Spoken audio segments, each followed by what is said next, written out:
Hi guys, it is Undertow here and welcome back to another video. Last week I started a 3-part series talking about the things from each game in the Bioshock series that I'd like to see return in the next entry in the Bioshock series. Last week it was about Bioshock 1 and today is all about Bioshock 2 and what from it I'd like to see return.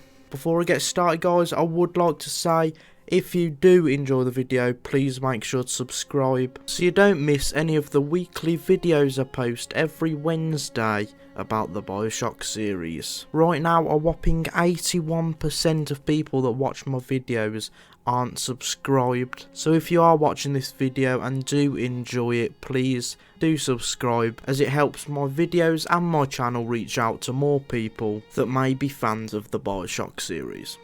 Right, let's get right into it. So in a lot of ways, Bioshock 2 is better than Bioshock 1, but in a lot of ways as well, it's actually worse. One of the main things that I think sets Bioshock 2 apart from the first Bioshock game is gameplay. I think Bioshock 2 perfectly took what Bioshock 1 was so good at and made it even better. This included a whole new range of plasmids, the ability to use a drill because you actually played as a Big Daddy, and other cool weapons that weren't in the first Bioshock game. Personally, I also found it a lot more smoother to use, and I think it also reflected well in the multiplayer, which I will talk about in a minute. All of these things in the gameplay of Bioshock 2 really made it an enjoyable game, even though the story wasn't as good as the first game. Of course, there was certain elements of the story of Bioshock 2 which I did like, especially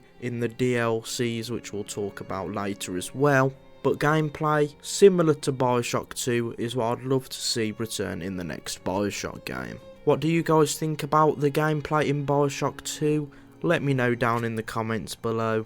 I'd like to see your opinions on it. And do you think it has the best gameplay in the franchise? So now, let's talk a little bit about multiplayer. Multiplayer was a brand new thing to Bioshock 2, and was kind of a questionable kind of addition to the game series, as people really saw Bioshock as a single player narrative experience, and something like multiplayer really didn't seem like it would be such a good fit in the franchise. I personally was very surprised by the multiplayer. I found it super enjoyable. Of course there was some issues, but I do think that if a multiplayer did return to the Bioshock franchise in the next Bioshock game, which I do think is fairly likely because it's no longer being made by Irrational Games, it's being made by a 2K owned studio again. So I think they want to keep player numbers up by adding a multiplayer that people can play over and over again. But basically, I do think that if multiplayer was to return, it has a super high potential to be something really great. Imagine something like Call of Duty gun mechanics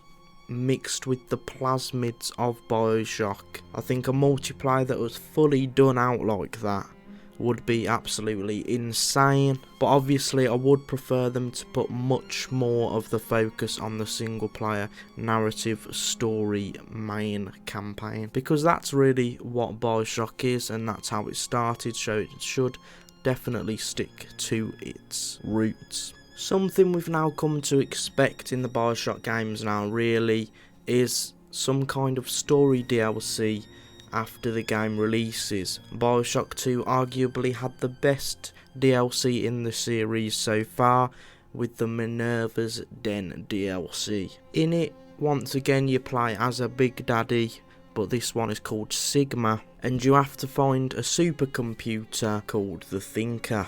This computer was made by a guy called Charles Porter, and I won't spoil the DLC just in case none of you have played it, but this, just like the first game, has a lot of crazy moments that just make you realise a lot, and yeah, if you know, you know about that. I'd definitely recommend playing it if you haven't already.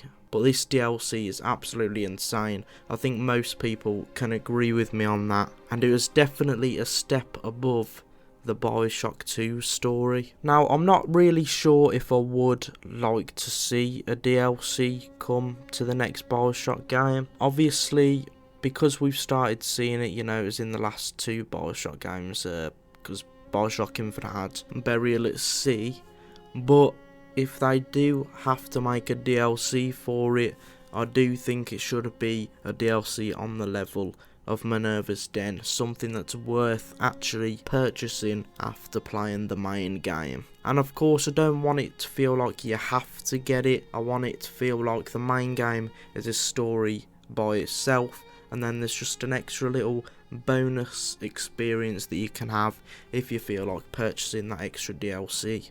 There's a couple of other things that I would like to return from Bioshock 2.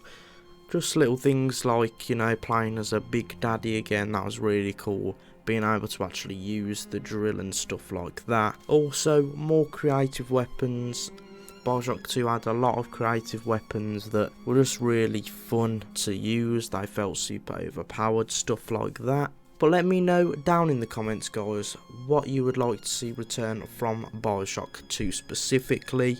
And make sure to tune in next week, next Wednesday, for the next and final episode of this series based around Bioshock Infinite. So guys, thank you so much for watching once again. If you have enjoyed, please make sure to leave a like on it and subscribe to the channel so you don't miss any more videos in the future. Thank you guys for watching, see you later, and peace.